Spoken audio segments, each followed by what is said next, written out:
Hello, everyone. Now, a slight disclaimer about this episode. The weekend that this video took place, which was, well, 2 days ago for me, unfortunately, I was not in the best shape on the day, but I'm up against a tight schedule, so I wanted to press on. But unfortunately, battling a cold didn't do me any good on that day whatsoever. So there might be times of no voice, no voiceovers, no talking whatsoever, and just me getting on with the job. I hope to try and make this video as good as what I could, but I felt on death's door that day, and I should not have gone near the car, especially considering some of the jobs were kind of intricate. Anyway, I hope you enjoy this episode. I am much better, and we are raring for the next episode, which will be, I think, the window regulator. Enjoy.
I do apologise for the silence in this video, but otherwise I feel absolutely rubbish as usual. This seems to be the winter where I'm catching as many colds as you can name. The truth is, I feel as if I've had every cold under the sun. Anyway, this has been really nicely resprayed. I'm really pleased with how this has actually turned out. We have managed to clip, we managed to find the hose clips, the correct hose clamps for those fuel pipes. They did arrive the other day and they fit perfectly. Everything else has been connected up, and I've been routing things through, like just the throttle cable, that sort of thing, the choke cable. The HT leads obviously have gone in. The battery is completely connected, as you can see. But now it's time for this thing, and it's a simple case of sliding it in. Obviously the rocker cover gasket will kind of move. You've got to try and line it up. Obviously we've got these special washers, guys. Yeah, and then you've got, well, they're not kind of, well, they are special washers, but they don't allow it to sort of move. I have cleaned all this up really thoroughly, and these are the bolts. I would probably take one of these ready to put in. Let's go for it and slide it under that rocker cover. You want to try and slide it under this timing belt cover, which is a bit tricky.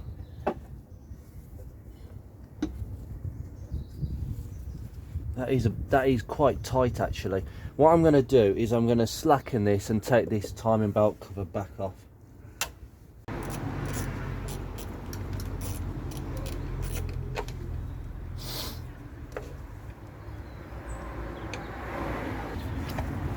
Right, now perhaps we could just pry this back. There we go, and we can just place this on as best as we can.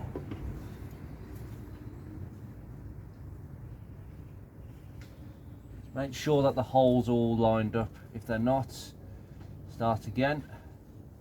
This is the frustration with these type of gaskets. Cork gaskets are really not good. And before anybody asks me, no, the rubber gaskets for these are just as bad from what I've heard, so you might as well just stick with cork, which is a bit more affordable.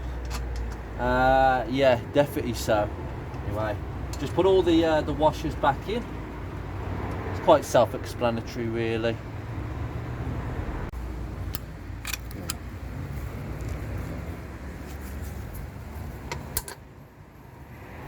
I mean, you've got to try and you've got to kind of jiggle it a little bit. Do not tighten anything down. All these bolts need to be loose so you can kind of manipulate it. You've got these tags, I suspect, to just keep the gasket in place there. See, that's stuck in there. So there's a few of them. In fact, there's one there as well. It's supposed to help the gasket, I suspect, stick in the right place, but that's not sitting correctly. There we go, that's sitting better. But then that's not sitting right. You see what I mean? You've got to jiggle it around quite a bit to get it done correctly. See, there's one here as well, but that's not sitting. It's probably me moving that about a bit. Where's your bolt on here? Come on. Okay. That's it. This has been done in high temperature silver, guys. As you can see, my paintwork is shocking. I didn't do the best job in the world, but I didn't really want it to be the best because, I mean, the rest of the car is quite tidy, slightly patinaed, but tidy. That's how I would describe this car. It wears its history well, and historically, as one of the earliest Mark III Fiestas to survive, and I do think, I've not seen any information to the contrary, this is the oldest Mark III CTX automatic, the oldest surviving one. So yeah, there's a lot of nice history there, quite a niche factor. I've never had an early car before. Usually I end up with a late one or a middle of the range one, like my Focus Mark 1 is pretty much 2002, slap bang in the middle of production, or maybe just after, probably just after, to be honest. Not an early one, not a late one, nothing particularly special, but it's a special car to me. my old Rover P6, you know, that again was, it's one of them cars that it was kind of in that era of not really particularly special, but it was okay, you know, it did its job. But again, you know, nothing particularly desirable. Not an early Series 1. It was a Series 2. Probably, I would say 1973 was probably the year that, quite a special year really, because the fact it survives to this day is a bloody miracle. Because if anybody knows, any British car between 1973, well, yeah, 1973 and 1976, well, the fact that they survive is quite a damn miracle. Because of the way all the cars were built back then, particularly during that time period. Beatrix, again, you know, a late Mark II 45, not really thought about too much. People want the project drive stuff, and I can't understand why, because there's not much more to them, to be honest with you. And you can pick one of these up dirt cheap, which is fantastic for the people that actually prefer the later ones. I mean, look at these wheels, they're so contemporary. They look good on any car from 2004. Very, very modern. That's all gone in quite nicely. Now I just need to put the two rear ones in. See, it's slipped again. You have to pull this tag to, that's it, use the tags to pull it out a little bit. That's going to be a bit awkward. You can use a pick to just get it in and push it out a little bit. We've got a couple of washers remaining, so that one goes on like that. So this car really is the first car I've owned of an early significant importance, and I would definitely argue the Mark III Fiesta was the first Fiesta to be modern, because the Mark II and Mark I weren't. They were boxy cars, and I think this was one of the first super minis to actually look a bit curvy. There are other cars, of course, but you know, there has to be arguments said for everything. Do you know what I'm just going to use? Why have I got a pot rivet in my hand? I don't know, guys, but it might come in useful. I just,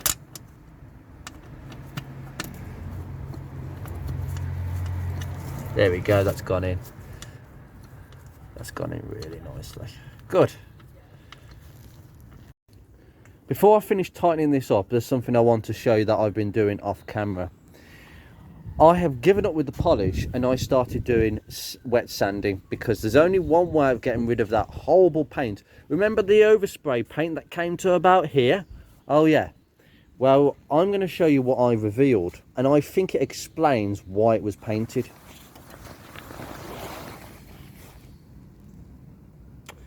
That is the damage area, guys. Now, as you can see here, this is where the filler is. I've got a feeling that something has fallen on this car. Something has dropped, a tile or something. Someone's put a bit of a skimmer filler here. Quite a decent job, actually. The prep work they've done is actually quite decent, but the bloody overspray, it was over here. You could see it clearly. It's worse than the boot. The boot's looking a bit better, but I've got a feeling the boot is going to have some area of filler. I reckon I'm going to do a spray up job on that boot, but a little bit better. I'm trying to try and blend it in. Now, I was having a bit of a think last night of how I could go about doing that. I'm not going to do a touch up. I will do a touch up initially, possibly to just cover it up. I know the car covers on the car. I don't want rain getting to bare metal, okay? We are possibly I'm going to get some paint sheets, and I'm literally going to do a puff, puff, puff, puff, but not like they did it when it oversprayed by 20 million yards. I'm going to literally put a sheet over everything and contain it to this area and try and blend it in as best as possible. It's not going to look brilliant, but it'll be better than looking at this. But I'm very happy that there is no sign of rust in this corner. It's clearly good metal, as you can see. Something's just fallen on it, and someone's tried to touch it up, and I think they've made it look worse. So it's sometimes it's a case of, do you leave the dent, or do you leave the imperfection, or do you actually ever go at it? Because my personal experience is what the is this? What's this chewing gum? I've seen this on the boot. Oh, for flipping heck! oversprayed everywhere. I'd say I'm just going to keep on cleaning. I have cleaned up here. I mean, the overspray went up here, it went inside the door, it went down here. There's a bit of paint fade here where I've wet sanded, but as it is. But look, in general, it looks absolutely fantastic. It now looks like a proper white wing, and the boot is starting to look the same. So I'm going to cover that back up, but I'm very happy that there's no sign of previous rust bodgery going on, because I've got a feeling that driver's arch, there was some holes that they filled in, but there's no holes here. So I'm pleased about that. I'm just going to have a think about what to do with it. We're not going down the route of professional painting yet, unless I stipulate that it needs it. Unless I feel that my work is so shockingly poor as well, that I'm just going to have to wipe it all back and take it to my body man to blend it in. He might do a decent job, we'll see. I'm not ruling out anything at the moment. All I will say is, if we go down that route, I think I'm keeping the car. That's a bit of a problem, that is. Oh dearie me. Anyway, let's tighten this up. Most important thing is making sure that this car actually starts. Just angle you in there. And that's what we're going to do. Hopefully very, very soon. We are getting very close now. Just going to tighten all these bolts up. So that's where I think the Mark III Fiesta stands in Ford's history, because if you look at the front of this car, like with the headlight unit arrangement, it looks like an Escort from the front, a Mark IV Escort. So it shares that family appearance, but then it curves round the corner. The backlights curve round the corner. Not something done before on any Ford. So it's like Ford was starting to move forwards a little bit, definitely into the 90s. And this is a 90s car, you know. At the end of the day, it was developed for the 90s, for a different style of customer. Probably a customer that wants a small Super Mini at a reasonable price, but having a little bit of style to it, a little bit of pizzazz instead of the old boxy Super Minis. I think people have come to expect boxy cars with cars at this price point, and I think the manufacturers were all gearing up to, we need to start making our cars look a bit more aerodynamic, a bit more not blobby, but a bit more bubbly, a little bit more, less like a box on wheels. And that's the problem with a lot of sort of 1990s Super Minis and small cars, except the Mini. That is, the Mini is an exceptional car because it was the first car to actually look curvy and bubbly without being a box on wheels, but it was a wheel on each corner. Genius.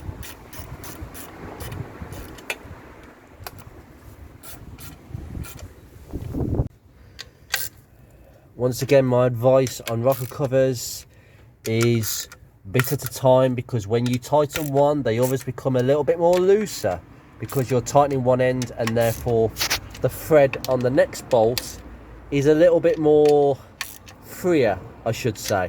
See, now that's quite tight. We don't want it over tight naturally, because we don't want to completely crush the gasket. Rocker cover gaskets, or cork gaskets especially, get a bit, well, they get a bit flatted. Rubber gaskets don't usually have that problem, but that's all pretty tight now. No need to over tighten, so that's good. The other thing, guys, window regulator. Getting a window regulator for 5-door Mark III Fiesta, an electric front, drivers or passengers, for a gear model, because it was only fitted to the gears, I presume, unless it was the XR2, I presume we got it as well. I'm assuming that. I'll have to look at the brochure for that. Somebody will correct me. They are quite difficult to get hold of, and they're very expensive, as I said before, but that's for the 3-door. 5-door, can't get them in this country. I've had to go abroad to get one imported in. So Lithuania, there is a company called Electric Life that do a lot of window regulators for a lot of older cars, and they've got the exact one that I need. It does come with, that's why I've still got these pop rivets, but I never use them because I use the 8mm bolts. Hopefully I'll be able to use the 8mm bolts that are holding it in place. It's a shame, but what I'll try and do with that old regulator is butcher as many parts, probably the motor. So I've got a box full of spares for this car, but to be honest, if anybody wants an electric motor for a Mark III Fiesta for the passenger side, because I don't think it would fit the driver's side, it would just be the passenger side, it works. So if you want it, you can have it. Just saying, guys. and the cable's absolutely fine as well. But I don't think I can. Oh yeah, I think I would be able to get it out, but I'll try and salvage as many parts from that as possible. Fantastic. Right, now I think that means we can put this blasted thing back on. I have cleaned through this with petrol carb cleaner. I did use some petrol, guys. I know you're not supposed to use petrol on rubber products, but there was a lot of crap in these breathers. Just take that back. Come on. Right. Oh, come on, just go over, you. Come on. That's that extra paint probably causing a bit of a problem. Why is it not going on? That is weird. Don't tell me the petrol's made it shrink. Ugh. I was about to get my silicone spray back out then. Excuse me, I don't want any debris on my nice new paint. So I'm careful to do as many things as possible.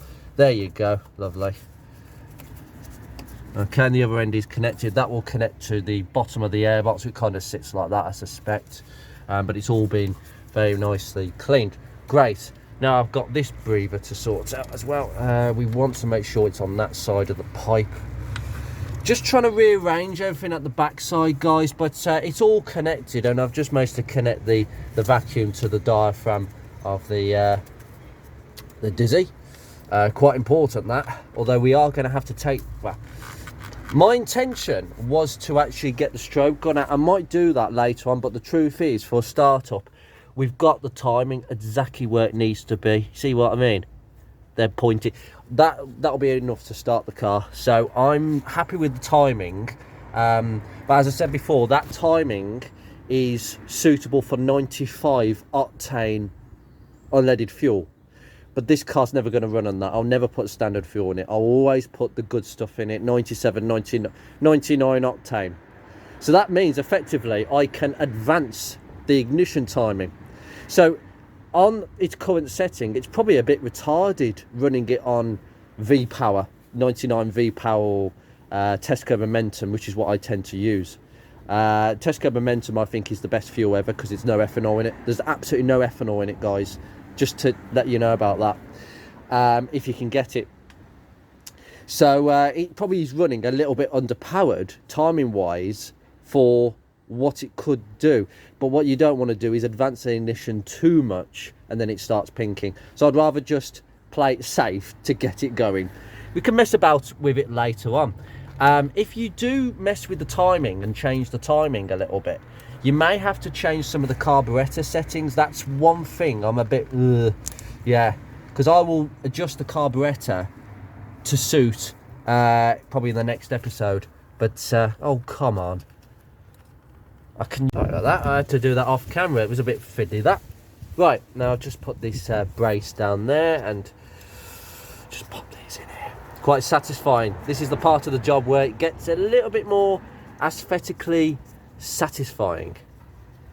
I do love these HTs. They've come up an absolute treat. I'm really pleased about these. So cracking. Right, that's all sorted like that. Now, it does look a bit funny, that one, actually. Don't know why. Just don't want that. I want it to line up nicely.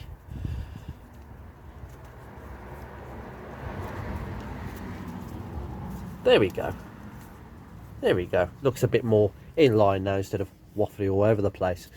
Now, next thing, we've got to get these cables back in.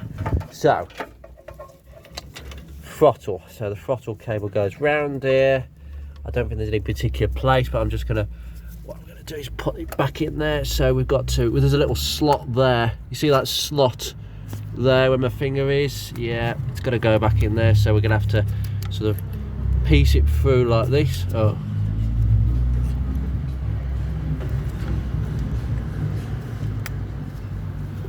Come on, that's it, come on, go, go, go. Oh, this is always the funny bit. Yes, it's in, that's in, lovely.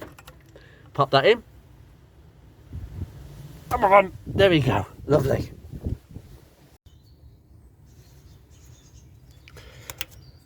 we go. Lovely. Now, that clip goes into there.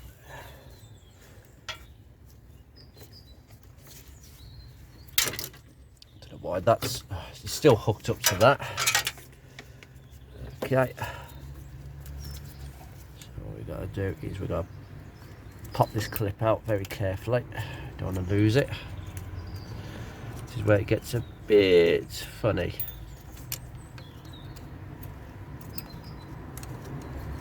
Pop that underneath there. Whoops, don't lose that clip. Put it there. I think it'd be easier to just put this on the bush. The choke, oh god, that's going to be a bit of a faff. Might be a two-handed job this to get that over the bush. I think I might have to take the bush off and then put the choke cable back on. I've got it off there. Push that in there. There we go. Now make sure that is, yeah, it's not all the way through. So I mean, it's not gone all the way through. You've got to keep pushing it to try and get it through. If necessary, you can use a pick. I hate this, honest to God. I've had to move that clip onto the magnetic tray just in case it flicks it into, well, the next door neighbour's driveway down there. That would be an afternoon of misery. Right, I managed to use a screwdriver to get it through, and what we need to do is just place it on the choke assembly. If it'll go on, you can use some silicone spray. I might have to do so because that is, oh no, it's gone on. There we go. Ah, it's just popped on. There we go. Now what I do is I may see that I've just got to make sure that that is nice and free. Basically, this part of the cable should not move with this.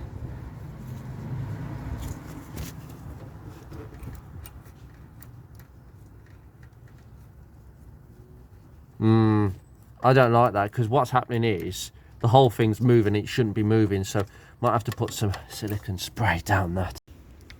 Right, I've just operated the choke a couple of times in the car, and the cable, the inner cable, is moving as opposed to the ferrule moving with it, because you don't want this moving either.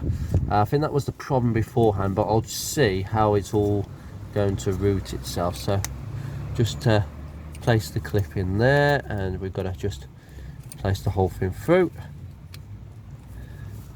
There we go.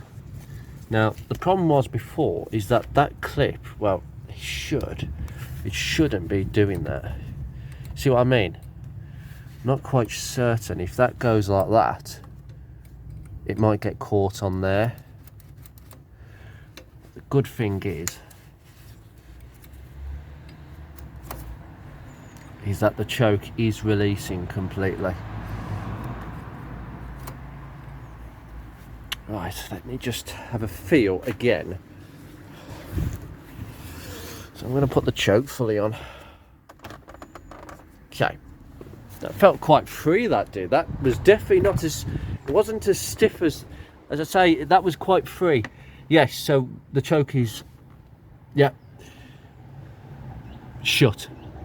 Completely and utterly, oh, that's not right.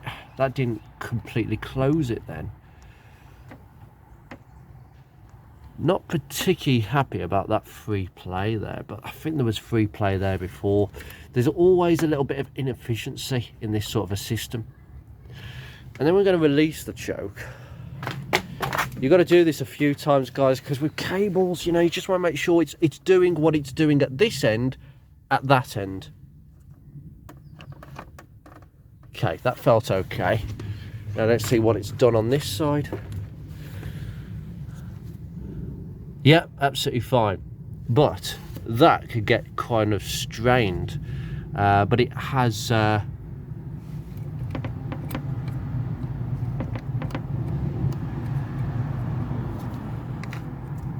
on, let me just see what's happened there.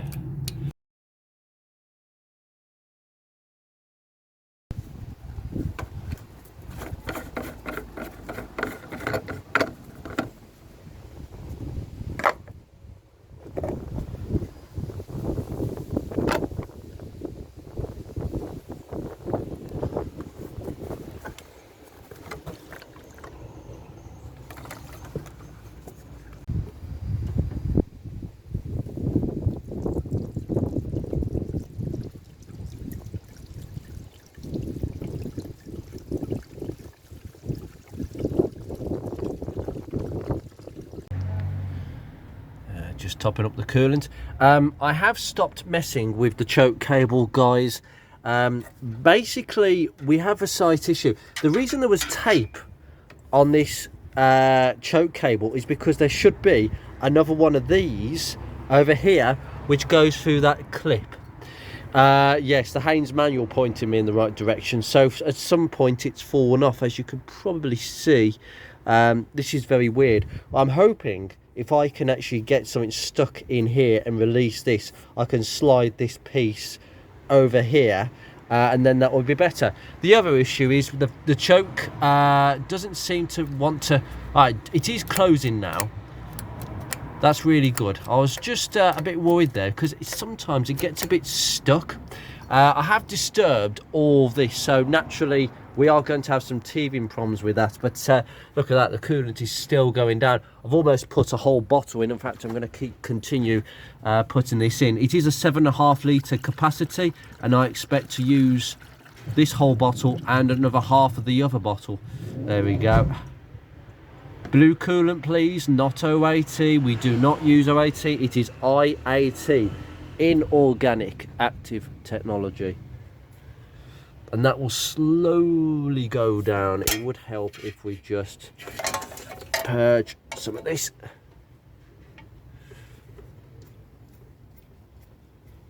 There's still a bit of air in that system. Now, for you, those of you who are asking, I have decided to go for the same engine oil that Beatrix uses, classic 1040 semi-synthetic. Okay, it is semi-synthetic. That is really, really important in this scenario. So don't use anything other than a CVH or a HSS Valencia engine. Here we go. I'm just going to put a little in, and then I'm going to test, hopefully, that there's no leaks at the other end.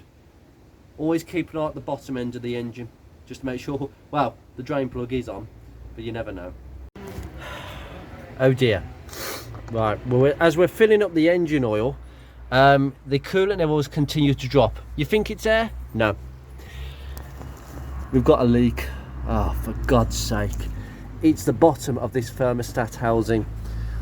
I've got a feeling that the gasket just isn't very good, so I'm going to have to stop what I'm doing, and we're going to have to make a bit of a mess on the floor. So I'm going to have to get my bucket and take this off, because I've got a feeling the gasket just isn't very good, and it is continuing to leak, as you can see.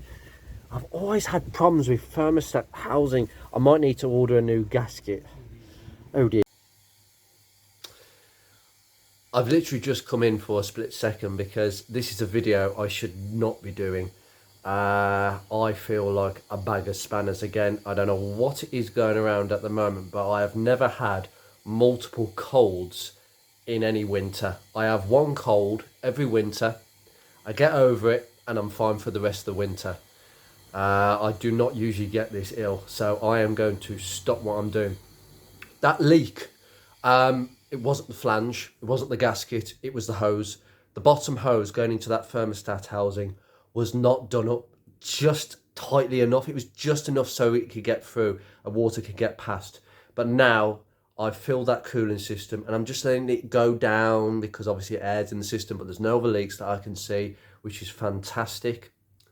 The oil, I've topped that up. We're just a little bit over the maximum. That's okay.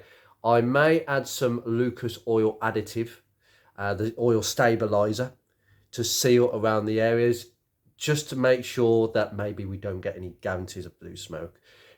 That's if it's piston rings. If it's the valve stem seals, well, obviously it'll be cured. There wouldn't be any blue smoke out that exhaust. So I'm pretty hopeful of getting this car started.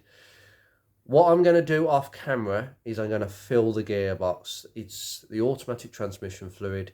I'm using a flexi funnel, and it's 3.5 litres, and then I'll go from there. That'll be to get the car going, to get the gearbox moving, and then we should all be ready. But I'm going to switch this camera off, and the next episode will be hopefully starting the blasted thing. apologies for this, but I am going to go to bed. Take care.